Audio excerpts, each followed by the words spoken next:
మన రక్షకుడైన యేసుక్రీస్తు దేవుని పరిశుద్ధమైన నామంలో ప్రియమైన దేవుని బిడ్డలందరికీ నా హృదయపూర్వక వందనాలు, శుభాలు తెలియపరుస్తున్నాను. Praise the lord. దేవుడు మిమ్మల్ని మీ కుటుంబాలను దీవించి ఆశీర్వదించుగాక. యెహెజ్కేలు గ్రంథము 36వ అధ్యాయము 9వ వచన భాగము. నేను మీ పక్షమునున్నాను, నేను మీ తట్టు తిరగగా మీరు దున్నబడి విత్తబడుదురు. దేవునికి మహిమ కలుగును గాక. దేవునికి స్తోత్రం. దేవుడు చెప్తున్నామంటే దేవుడు నీ పక్షముగా ఉన్నాడు, దేవుడు నీ పక్షమున ఉన్నాను అని మీకు తెలియపరుస్తున్నాడు. ఆయన మన పక్షముగా ఉండగా మనకు విరోధి ఎవడు? ఆయన మన తోడుగా ఉండగా మనం ఏదైనా సాధించగలుగుతాము. ఇదిగో ఈరోజు దేవుడు నిన్ను ఒక ధైర్యపరిచే మాటతో నిన్ను బలపరుస్తున్నాడు.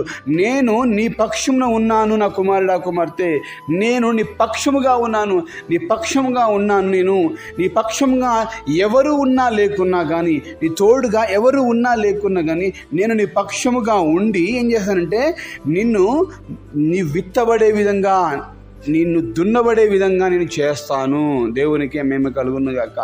దేవుడు అంటున్నాడు, నేను ఈ పక్షంగా ఉన్నాను గనక నేను మీ వైపు తిరగగా మీరు దున్నబడతారు, మీరు విత్తబడతారు. ఎండినటువంటి భూమి కాస్త దున్నబడుతుంది, పచ్చని పొలముగా పైరుగా మార్చబడుతుంది. ఆయన మన పక్షంగా ఉన్నాడు గనక.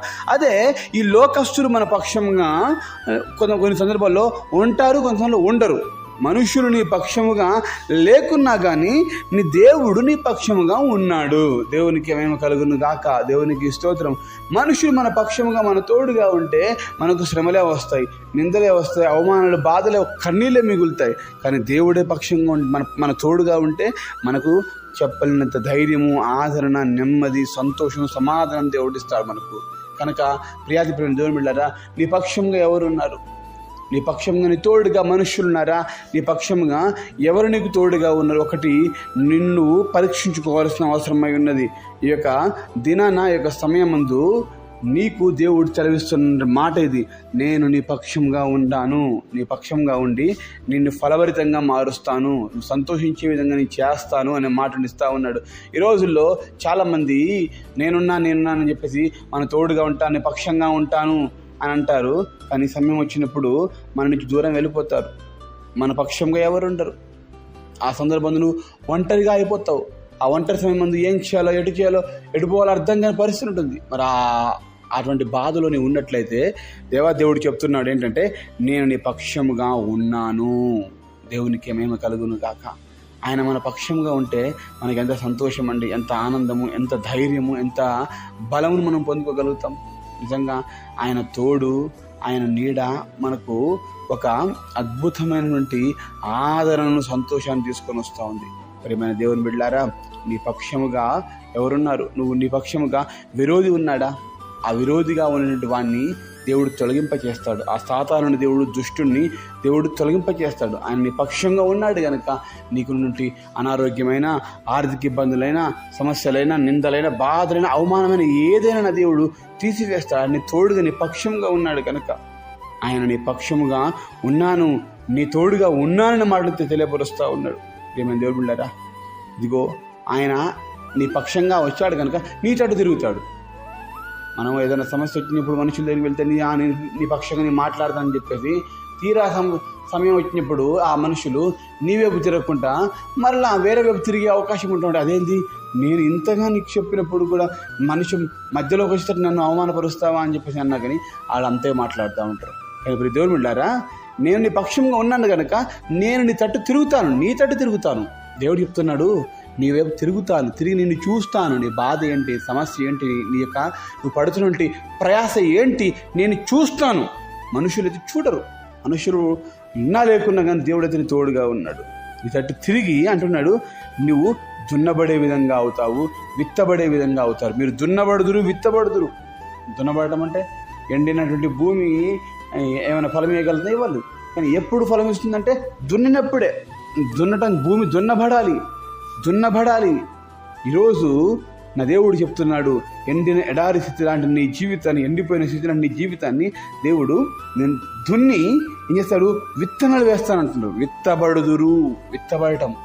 విత్తబడినట్లయితే ఏమవుతుందండి? విత్తనం విత్తినప్పుడు ఏమవుతుంది? దాంట్లో నుంచి మొలకలు వస్తాయి. మొలకలు కాస్త చిన్న లేత మొక్కలు వస్తాయి. మొక్కల నుంచి చిన్నగా పెద్ద చెట్లు మహావృక్షాల దాకా వెళ్తాయి. కనుక ప్రియ దేవుని బిడ్డలారా, మనం దున్నబడాలి. ఆయన కలవరిశిలో మనందరి కొరకు ప్రాణత్యాగ బలియాగం చేశాడు. మనము దున్నబడినప్పుడు ఆటోమేటిక్గా ఏమవుతుందంటే ఎండిపోయిన స్థితి కాస్త పచ్చని ఒలీవ తోట వలె, అంజూర తోట వలె దేవుడు చేస్తానని మాట ఇస్తా ఉన్నాడు. కనుక ప్రియ దేవుని బిడ్డలారా, నువ్వు ఏ సమయం ఉన్నా ఎక్కడున్నా, ఈ సమయం నువ్వు ఎక్కడి నుంచి ఈ మాటలు వింటున్నా కానీ నీ పక్షాన ఆయన ఉన్నాడు. ఎవరు నీ పక్షంగా ఉన్నా లేకున్నా కానీ దేవుడు మాత్రం నీ పక్షంగా ఉన్నాడు అని స్పష్టంగా తెలియపరచబడతా ఉంది. కనుక ఈ మనుష్యులను వైపు చూడకు, ఈ లోకం వైపు చూడకు. ఈ లోకము ఈ యొక్క అంతా కూడా ఎలాంటే గతించిపోయేటువంటి లోకంగా ఉన్నది. కనుక మనము పరలోక రాజ్యం చేర్చబడే బిడ్డలాగా మనం ఉంటున్నాం. కనుక మనం ఎలా ఉండాలంటే ఎవరు ఎట్లా ఉన్నా, ఏ విధంగా వెళ్ళినా కానీ నేను నా దేవునితో నడుస్తాను. ఎందుకంటే ఆయన నా పక్షంగా ఉన్నాడు కనుక నాకు ఏ సమస్య ఉండదు.